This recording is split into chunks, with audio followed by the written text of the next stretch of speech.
Hello मेरे प्यारे दोस्तों, कैसे हैं आप लोग। मैं आशा करता हूँ आप लोग बिल्कुल मस्त होंगे और स्वस्थ होंगे।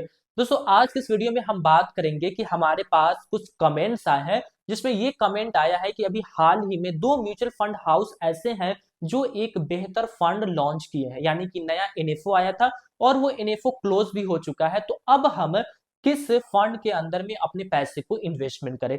देखिए, देखा जाए तो अभी हाल ही में पराग पारिक ने अपना एक नया म्यूचुअल फंड लॉन्च किया है जो कि काफी बेहतर है, और एसबीआई ने भी अपना एक नया म्यूचुअल फंड लॉन्च किया है जो कि वो भी बेहतर है। तो आज के इस वीडियो में मैं आपको बताऊंगा कि Parag Parikh dynamic asset allocation fund आपके लिए बेहतर रहेंगे या फिर एसबीआई का एनर्जी अपॉर्चुनिटीज फंड आपके लिए बेहतर रहेंगे। यहाँ पे मैं कोई भी पर्सनली किसी फंड को आपको मैं सजेशन नहीं कर सकता हूँ, क्योंकि मैं सेबी की तरफ से कोई सर्टिफाइड इंसान नहीं हूँ।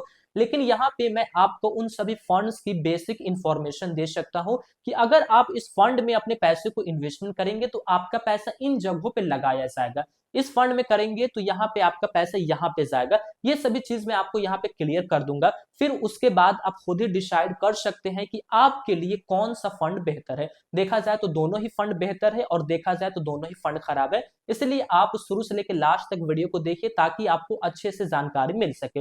वीडियो में अगर आप हमारे नए हैं तो वीडियो को लाइक कीजिए और हमारे इस चैनल को वारिस ऑफ फाइनेंस को सब्सक्राइब कीजिए फाइनेंस से जुड़ी सभी वीडियोस को देखने के लिए। चलिए बिना देर किए हुए आज के इस वीडियो को हम शुरू करते हैं और हम देखते हैं कि पराग पारिक हमारे लिए बेहतर है या फिर एसबीआई का एनर्जी फंड हमारे लिए बेहतर है। आप सारी चीजों को समझने के लिए वीडियो को लास्ट तक देखिएगा, तभी आप सीख पाएंगे, नहीं तो फिर आधी नॉलेज आपको नुकसान दे सकती है। चलिए पहले हम बात करते हैं Parag Parikh dynamic asset allocation fund की, फिर हम बात करेंगे एसबीआई एनर्जी अपॉर्चुनिटीज फंड की। दोनों के बारे में आपको यहाँ पे बताऊंगा। चलिए यहाँ पे हम लिखते हैं पहले पराग पारिक, ठीक है। पराग पारिक डायनामिक, ठीक, यहाँ पे डायनामिक आ गया है हमारा, इसका मतलब अभी मैं आपको बताऊंगा। डायनामिक एसेट एलोकेशन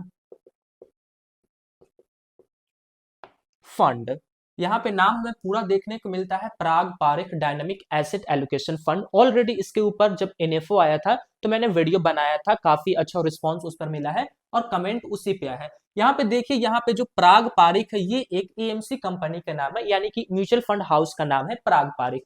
अब यहाँ पे हमको देखने को मिलता है डायनामिक एसेट एलोकेशन फंड। तो अब इसका मतलब क्या है, देखिए कोई भी फंड होता है वो अपने नाम के साथ ये बताता है कि हम अपने पैसे को कहाँ इन्वेस्टमेंट करने वाले हैं। तो पहले मैं इसके सेकंड नाम को बताता हूं ताकि आपको सारी चीज क्लियर हो जाए। ये नाम बहुत कम लोग जानते हैं, जो दूसरा नाम इसका है वो मैं आपको बताता हूं। तो डायनामिक एसेट एलोकेशन फंड को हम बोलते हैं बैलेंस एडवांटेज फंड, ठीक है, ये आप याद रखिएगा, बैलेंस एडवांटेज फंड। अब ये नाम लिखने से आपको काफी सारी चीज जो है वो क्लियर हो गया होगा कि ये फंड जो है किस कैटेगरीज का है। अब मैं थोड़ा सा बेसिक बताता हूँ, फिर हम बात करेंगे एसबीआई के बारे में। देखिए, ये फंड में आप जो भी पैसा इन्वेस्टमेंट करेंगे वो आपका पैसा प्रॉपर फंड मैनेजर के हाथ में होता है। यहाँ पे इस टाइप्स के फंड के लिए सेबी का कोई रूल नहीं होता है कि यहाँ पे आपको करना है वहां पे करना है, ऐसा कोई बात नहीं है। बल्कि यहाँ पे फंड मैनेजर के पास पूरी फ्रीडम है, वो चाहे तो सारा का सारा पैसा इक्विटी के अंदर में इन्वेस्ट कर सकता है, वो चाहे तो सारा का सारा पैसा डेप्ट के अंदर में इन्वेस्टमेंट कर सकता है। लेकिन फंड मैनेजर यहाँ पे एक रूल को फॉलो करता है, वो रूल ये है कि उसको लगता है कि मार्केट में जो इक्विटी म्यूचुअल फंड है, इक्विटी का जो मार्केट है, वो अगर लॉस में जाने वाला है तो वो उसका सारा पैसा निकाल करके डेप्ट में डाल देता है। और उसको लगता है कि इक्विटी जो है वो अच्छा प्रॉफिट देने वाला है तो डेप्ट का सारा पैसा इक्विटी में डाल देता है। तो यहाँ पे पूरा पूरी जो है वो फंड मैनेजर के हाथ में है, जिससे यहाँ पे आपको बहुत कम रिस्क देखने को मिलता है। ये चीज आपकी हो गई। चलिए थोड़ी सी इसके अंदर की जानकारी हम लेते हैं, फिर हम बात करेंगे एसबीआई के बारे में। यहाँ पे बात करें कि यहाँ पे अभी जो है इसकी एनएवी की प्राइस क्या चल रही है, जिस प्राइस पे आप यहाँ पे इन्वेस्टमेंट करेंगे वो आपको मिलेगा। तो देखिए, नेट एसेट वैल्यू की जो प्राइस में देखने को मिलती है वो 10 रुपीज देखने को मिलती है, मात्र 10 रुपए अभी जो है वो इसका प्राइस हमें देखने को मिला है। अब डायरेक्ट होल्डिंग बात करते हैं, फिर एसबीआई के ऊपर हम जाएंगे कि होल्डिंग्स के अंदर में यहाँ पे क्या क्या चीज रहने वाला है। तो होल्डिंग्स में अभी मैंने आपको बताया है कि यहाँ पे दो होल्डिंग्स के अंदर में रहेंगे, ठीक है। पहला रहेगा हमारा इक्विटी और दूसरा हमें देखने को मिलेगा यहाँ पे डेप्ट। अब देखिए, इक्विटी के अंदर में कितना पैसा आपका इन्वेस्टमेंट किया गया है वो है यहाँ पे 0% से लेकर के 100% तक। अब मेरी बात जो है वो आपके सामने आ रही होगी, आपको प्रॉपर जो है वो समझ में आ रहा होगा। 0% से लेकर के 100% तक, यानी कोई फिक्स नहीं है कि कितना रहेगा, रह भी सकता है और नहीं भी रह सकता है, जैसा कि मैंने यहाँ पे आपको ये लिखकर बताया था। डेप्ट की बात करें तो यहाँ पे भी आपको है 0% से लेकर के 100% तक होल्डिंग, यानी कि देखिए पूरा पूरी फंड मैनेजर के हाथ में है। वो चाहे तो सपोज कीजिए आप कि वो चाहे तो यहाँ पे 70% जो है वो इक्विटी में रख सकता है, वो चाहे तो 30% कहाँ इसमें डेप्ट के अंदर में रख सकता है, वो एक आध दो होल्डिंग्स और बढ़ा सकता है, एक आध दो एसेट्स और बढ़ा सकता है, उसकी वो मर्जी है। बाकी दो मेजर है, दो चीज यहाँ पे रहेंगे, इतना आप क्लियर करके चलिए। चलिए, अब हमने बता दिया है आपको कि Parag Parikh dynamic asset allocation fund आपके पैसे को कहां कहां इन्वेस्टमेंट करेगा, ये चीज आपको क्लियर हो गया होगा। एक और चीज मैं आपको बताना चाहूंगा कि ये जो फंड है ये एक हमको हाइब्रिड कैटेगरीज का देखने को मिलता है, जिसके अंदर में आपको डेप्ट और इक्विटी दोनों मिलते हैं। अब हमारा पहला फंड क्लियर है। अब हम बात करते हैं एसबीआई की तरफ से आने वाले नए म्यूचुअल फंड के बारे में।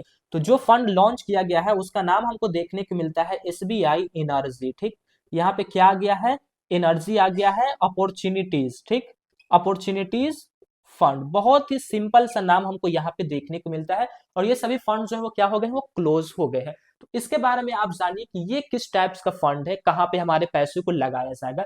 एसबीआई हमारा एक फंड हाउस का नाम हो गया है, आप सभी लोग इस चीज को अच्छे से जानते होंगे। यहाँ पे देखिए, यहाँ पे है एनर्जी अपॉर्चुनिटीज फंड, तो इसका मतलब आप समझिए। देखिए, जैसा कि मैंने अभी आपको कहा ना कि ये एक हाइब्रिड कैटेगरीज का फंड है, तो ये किस कैटेगरीज का फंड है वो आप देखिए। ये फंड जो हमको देखने को मिलता है वो एक सेक्टरल और थीमेटिक कैटेगरीज का फंड देखने को मिलता है। अब यहाँ पे मैं आपको समझाता हूँ कि आपके पैसे को कहाँ कहाँ इन्वेस्टमेंट किया जाएगा। जैसा कि नाम के साथ आपको दिख रहा है एनर्जी, तो ये कंपनी यानी कि ये फंड के अंदर में जो भी पैसा जाएगा वो कहाँ पे जाएगा, एनर्जी से जुड़े हुए सेक्टर्स के अंदर में जाएगा। यहाँ पे आ गया ना बात, सेक्टर, एनर्जी से जुड़ा हुआ जो भी सेक्टर होगा, यानी कि एनर्जी के ऊपर जो भी कंपनी काम करती होगी, उसके कंपनी के होल्डिंग्स में आपका पैसा जो है वो जाने वाला है। और सेक्टरल के साथ साथ क्या है, थीमेटिक। एक तो क्लियर है कि हमारा एनर्जी के सेक्टर में जाएगा, और एनर्जी से जुड़े हुए जो भी कंपनी होगी जो उसमें सपोर्ट करती होगी, माल सप्लाई करती होगी, उन सभी कंपनी के अंदर में जाएगा। एक तो पर्सनली एनर्जी के अंदर में जाएगा, और एनर्जी से जो जुड़े हुए हैं उसके अंदर में भी जाएगा। बाकी मैं होल्डिंग्स में आपको पूरा क्लियर समझाता हूँ कहाँ कहाँ जाएगा, आप बस लास्ट तक देखते जाइए।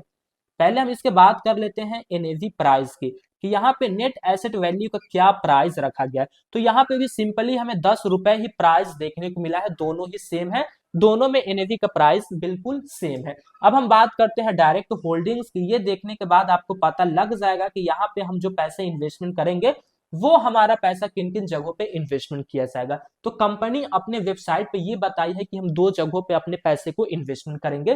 पहला हमको जो देखने को मिलता है वो है, अभी मैं लिख के बताता हूँ, ट्रेडिशनल। ठीक, ट्रेडिशनल एनर्जी, यहाँ पे थोड़ा सा स्पेलिंग गलत है, बाकी आप समझ जाइए। ट्रेडिशनल एनर्जी, ठीक है, पहला क्या बताई है कि ट्रेडिशनल एनर्जी के अंदर में हम अपने पैसे को इन्वेस्टमेंट करेंगे।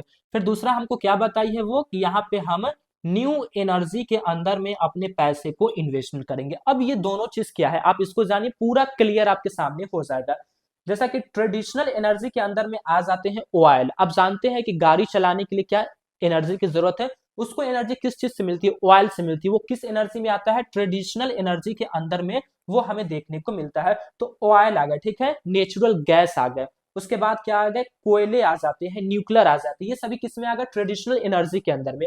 और न्यू एनर्जी यानी कि नया जो स्रोत हम बना रहे हैं, नया जो एनर्जी का रास्ता हम बना रहे हैं, उसको हम न्यू एनर्जी बोलेंगे। जैसे कि सोलर हो गए, सोलर से हम नए तरीके से एनर्जी को जनरेट करते हैं, तो सोलर हो गया। फिर उसके बाद हमको देखने को मिलता है विंड। आप देखते होंगे बड़े बड़े जो पंखे लगे होते हैं वो बिजली को प्रोवाइड करते हैं, बिजली को वो तैयार करते हैं, तो विंड आ गया न्यू एनर्जी में। उसके बाद हाइड्रोजन और बायो। तो अभी मैंने जो भी चीजें बताया है, जो भी एनर्जी के स्रोत बताया है, वो सभी से जुड़ा हुआ कोई भी कंपनी होगा उसके अंदर में आपकी यहाँ पे होल्डिंग्स रहने वाली है। वो सभी कंपनी आपको एसबीआई एनर्जी के अंदर में देखने को मिलेगा। तो देखिए, बेसिक सारी जानकारी मैंने आपको दे दिया है कि Parag Parikh dynamic asset allocation fund कहाँ अपने पैसे को इन्वेस्टमेंट करेगा, एसबीआई एनर्जी अपॉर्चुनिटीज फंड कहाँ अपने पैसे को इन्वेस्टमेंट करेगा। दोनों चीज आपके सामने में क्लियर है। अब थोड़ा सा यहाँ पे मैं शॉर्ट में कुछ जानकारी आपको दे देता हूँ। अगर मान लीजिए आपको प्राग पारिक में अपने पैसे को इन्वेस्टमेंट करना है, तो मिनिमम एसआईपी अमाउंट क्या है और मिनिमम हमें यहाँ पे लमसम अमाउंट क्या देखने को मिलता है, दोनों चीज को आप जान लीजिए। देखिए यहाँ पे एसआईपी के लिए 1,000 रुपए मिनिमम अमाउंट रखा गया है कि अगर आपके पास 1,000 रुपए है तो 1,000 की आप एसआईपी शुरू कर सकते हैं। और लमसम के लिए यहाँ पे 5,000 रुपए है, तो 5,000 में आपकी लमसम की शुरुआत हो जाएगी। फिर साथ में आपको मैं बता दे रहा हूँ यहाँ पे एक्सपेंस रेशियो कि यहाँ पे फंड को मैनेज करने के लिए कितना चार्ज आपसे लिया जाएगा, तो 0.30% आपका चार्ज यहाँ पे लिया जाएगा। एग्जिट लोड जो है वो 1% है, 365 डेज के अंदर में विड्रॉवल करते हैं तब। अब इसकी मैं थोड़ी सी आपको बता दे रहा हूँ कि मिनिमम एसआईपी का यहाँ पे क्या रखा गया है, और यहाँ पे मिनिमम जो है वो लमसम के लिए हमको क्या देखा गया है। तो यहाँ पे 500 रुपए से आप अपनी एक एसआईपी की शुरुआत कर सकते हैं। और लमसम की बात करें तो यहाँ पे भी आपको 5,000 रुपए देखने को मिलता है कि 5,000 में आप लमसम की शुरुआत करेंगे। एक्सपेंस रेशियो देखिए यहाँ पे थोड़ा आपको ज्यादा देखने को मिलता है, यहाँ पे आपको मिलता है 0.78%, ठीक है, 0.78% जो है वो आपको यहाँ पे एक्सपेंस रेशियो लगते हैं। बाकी एग्जिट लोड जो है वो दोनों के लिए अगर आप 365 डेज में विड्रॉवल करेंगे तो आपको 1% का एग्जिट लोड यहाँ पे लगने वाला है। तो देखिए फंड के बारे में मैंने आपको बेसिक सारी जानकारी दे दी है। अब आप ये चीज खुद से डिसाइड कीजिए कि आपको किस फंड के अंदर में इन्वेस्टमेंट करना है, क्योंकि मैंने शुरू में ही आपको बताया है कि मैं सेबी की तरफ से कोई सर्टिफाइड इंसान नहीं हूं, मैं चाह कर भी आपको कोई चीज सजेशन नहीं कर सकता हूं। इसलिए सारी चीज मैं आपके सामने में रख दिया हूं, आप खुद से डिसाइड करें कि आपके लिए कौन बेहतर है, कहां आपको लगता है कि ज्यादा प्रॉफिट हमको मिलेगा। तो मैं आशा करता हूं कि आपको ये जानकारी काफी पसंद आई होगी। दोस्तों जानकारी पसंद आई है तो वीडियो को लाइक कीजिए और हमारे इस चैनल को वारिस द फ्रेंड्स को सब्सक्राइब कीजिए फ्रेंड्स से जुड़ी सभी वीडियोस को देखने के लिए। फिर मिलेंगे दोस्तों एक नए वीडियो में, तब तक के लिए जय हिंद जय भारत, अल्लाह पाक आपको सलामत रखे और आप हमारे वीडियोस को इसी तरीके से देखते रहें।